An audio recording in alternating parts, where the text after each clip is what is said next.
இன்றே டவுன்லோட் செய்து உங்கள் ஃபேவரட் ஷோக்களை என்ஜாய் பண்ணுங்க.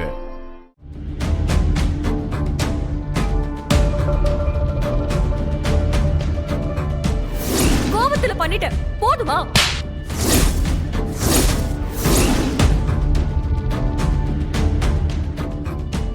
மித்ரா, என்ன காரியம் பண்ணி வச்சிருக்க?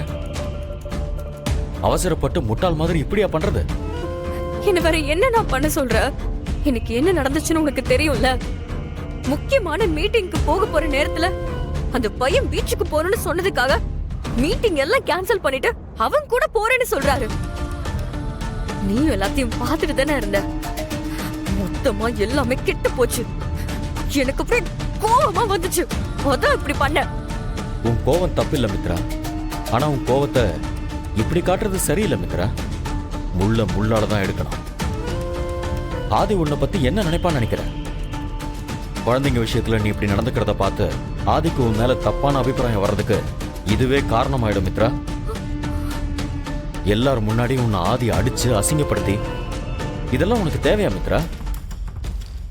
உன் அண்ணனா என்னால அங்க வேடிக்கை மட்டும்தான் பார்க்க முடிஞ்சது. அவசரப்பட்டு நீதான் அவனை ரூம்ல வச்சு லாக் பண்ணன்னு ஆதிக்கிட்ட ஏன் மித்ரா சொன்ன? கொஞ்சம் கேர்ஃபுல்லா இருந்திருந்தா அந்த பையன் தெரியாம பயத்துல சொல்லிட்டான்னு சொல்லி எல்லாத்தையும் நம்ம மாத்திருக்கலாம்ல.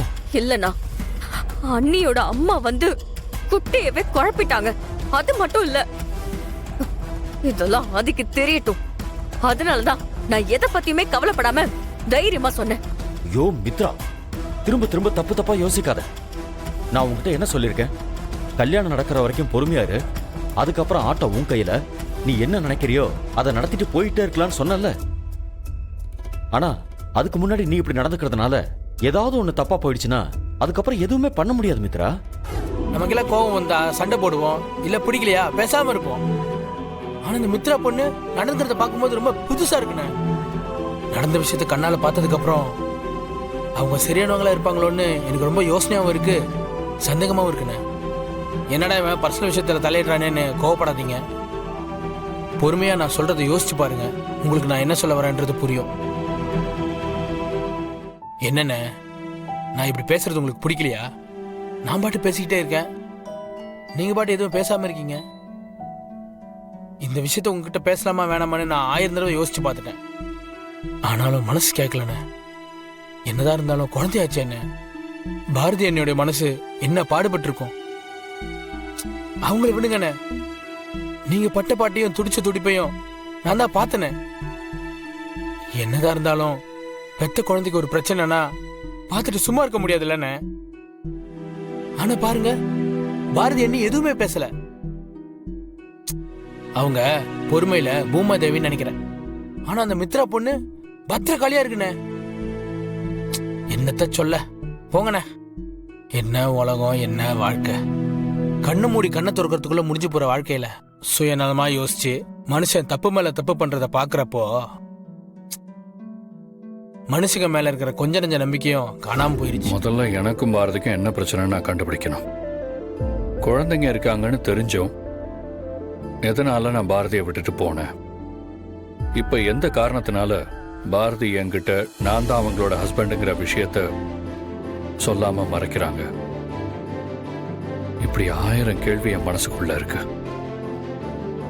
அது எல்லாத்துக்குமே பாரதி கிட்ட தான் பதில் இருக்கு.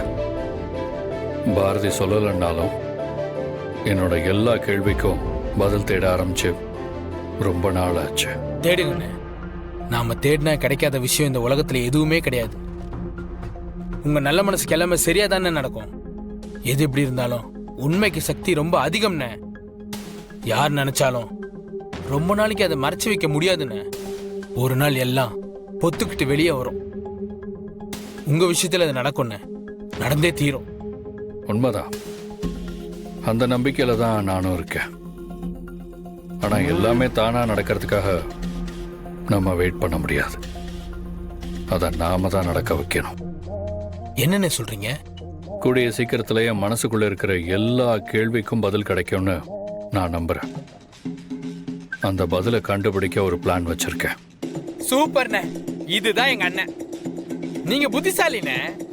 யாரை எங்க அடிச்சா உண்மை வெளியே வரும்னு உங்களுக்கு நல்லா தெரிஞ்சிருக்கு. அது சரி, என்ன பிளான் பண்ணிருக்கீங்க?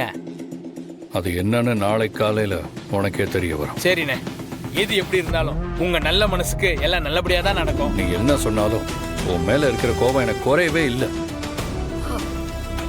ஆதி ப்ளீஸ், தயவு செஞ்சு நடந்த தப்புக்காக என்ன பனிஷ் பண்ணிராத. I am really sorry.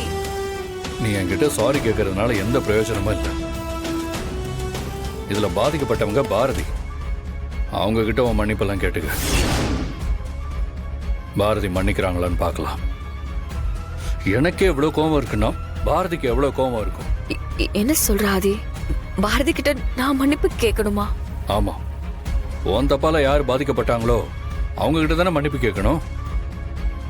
உண்மையாவே நீ பண்ண தப்புக்கு வருத்தப்படுறேன்னா பாரதி கிட்ட மன்னிப்பு கேளு.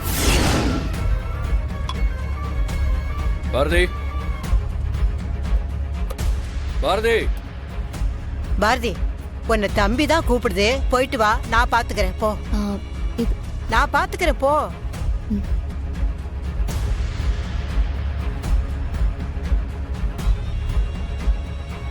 என்ன ஆதி, கூப்பிட்டீங்களா?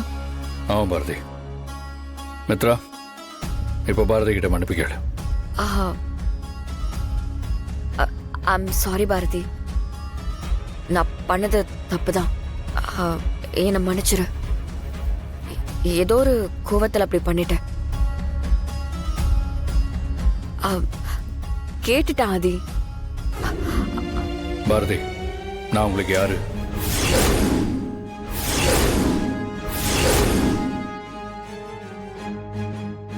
அவதாண்டா உன் பொண்டாட்டி. கேக்குறான் பாரு கேள்வி. பாரதி, நீதான் என் புருஷன், நான் தான் உனக்கு பொண்டாட்டின்னு சொல்லு. அப்போது அவனுக்கு பழசெல்லாம் ஞாபகம் வருதான்னு பாப்போம். கட்டின பொண்டாட்டியை பார்த்து யாருன்னு கேக்குறவன் இந்த உலகத்துல இவன் ஒருத்தனாதான் இருப்பான். சொல்லுங்க பாரதி. என்னோட பாஸ். கரெக்ட். அப்ப இனிமே நான் உங்களுக்கு பாஸ் ஆகும், நீங்க எனக்கு ஸ்டாஃபாகவும் இருந்தா போதும். அதே மாதிரி பாஸ் எப்படி கூப்பிடணுமோ அந்த மாதிரியே கூப்பிடுங்க. பாரதி, உங்களுக்கு புரியும்னு நினைக்கிறேன். அதாவது சார்னு கூப்பிடுங்க.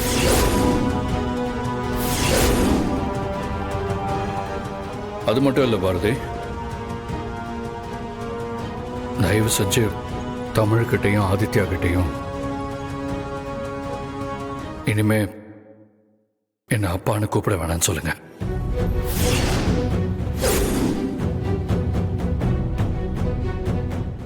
அத குழந்தைங்க கிட்ட எப்படி பக்குவமா சொல்லணுமோ அப்படி சொல்லுவீங்கன்னு நான் நம்புறேன்.